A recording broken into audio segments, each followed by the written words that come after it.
This was sent to CornyDriveThru at gmail.com from Pete Santiago in Miami Beach, Florida.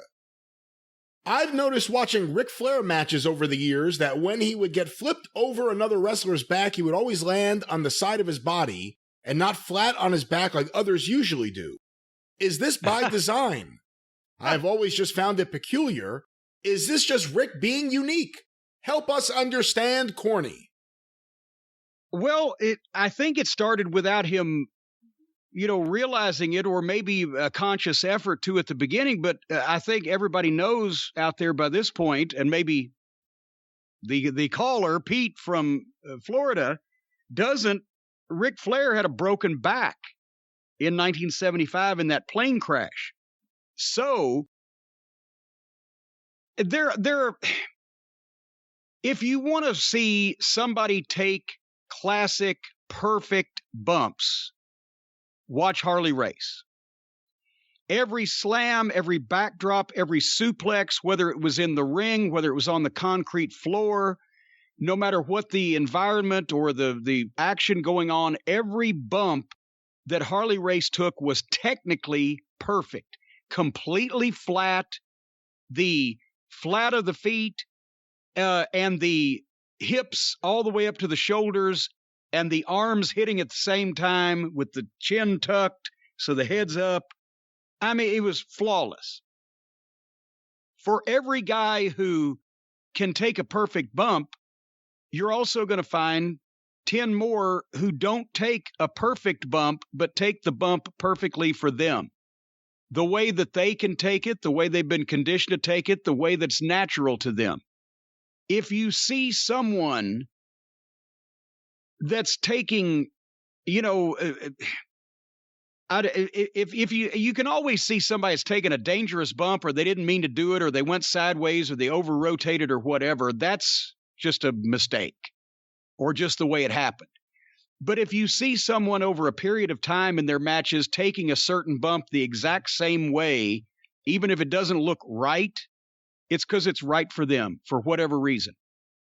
Did Flair start turning more to the side because of his broken back and the fact that he was trying to, when he got back in the business, put stress in other places? Probably.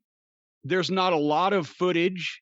I asked him one time, and I don't think he really knew if he, exactly how he did it, otherwise than just trying to be ginger about the back.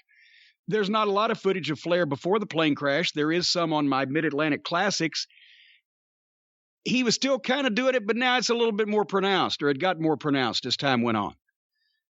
And there's any number of other guys who, that's one of the things that used to get over about guys' specialty bumps. Almost all the top main event guys had specialty bumps that they took that nobody else took, or at least certainly not in that fashion.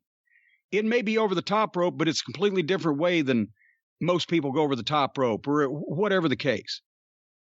And they would uncork those when they were in main events in the territory or wrestling against other top main event guys. I was at Duke Myers did the upside down in the turnbuckles one time on Memphis TV from Lawler. And I'd been managing him for 3 months. I'd never seen him do that.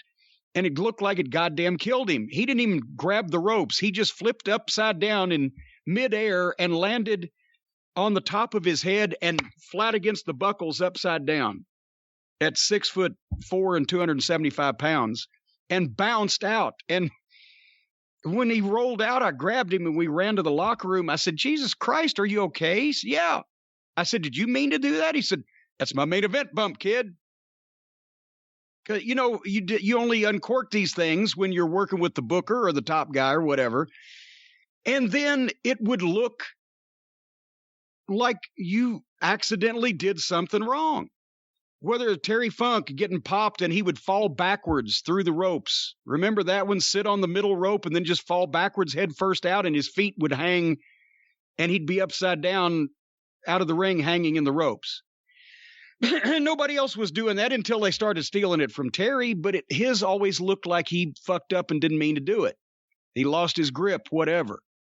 So there's right ways to take bumps, and there's right reactions when kickouts happen or whatever. But the best guys and the guys that get over learn to take all the moves and make it slightly theirs and make it look a little bit different, have a big bump that nobody else does that they can nail every time and not get hurt, and do things a little bit differently. And in some cases, it's because of, injuries or past, bumps that you want to stay away from a certain area. So it's all those things.